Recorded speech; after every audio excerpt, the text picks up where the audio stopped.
After you finish pilot drilling with the locating system, you remove the pilot head in the receiving excavation. Sometimes you have to dig additional soil to uncover the pilot head, but once the pilot head shows up, you just push it a little bit, and then if you are able to unscrew it, you just unscrew the pilot head and remove it from the receiving pit. Now you don't need much space in the receiving pit to remove the pilot head. Just 1–1.5 meter is enough to do most of the operations. You just take a wrench,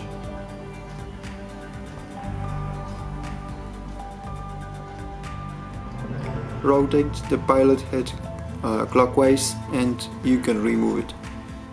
If you remove the pilot head, make sure that you remove the emitter of the location system. You take it away from the pilot head and put it in some dry space, remove the batteries and clean the pilot head. Don't leave the emitter inside the pilot head unless you are planning another job very soon.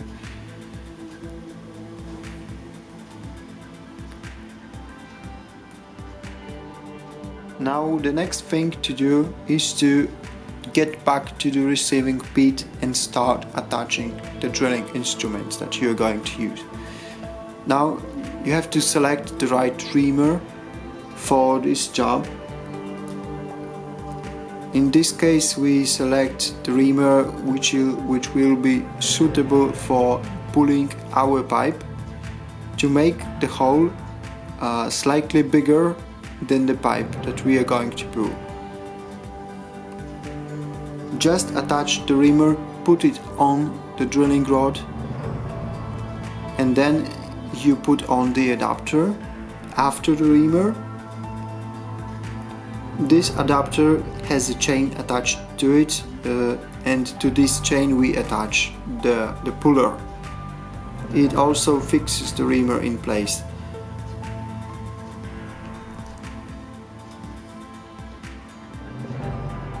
Make sure to tighten all the rods and to screw the adapter firmly to the drilling rods.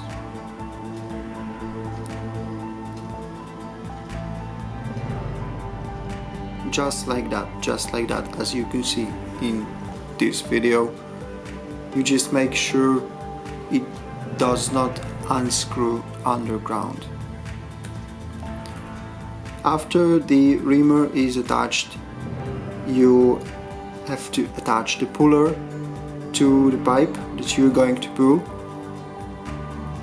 And once the puller is attached, it's shown in another video, you just attach the puller to the reamer through the adapter, and you can start pulling with the trenchless installation machine, with the pipe jacking machine such as MNB-50.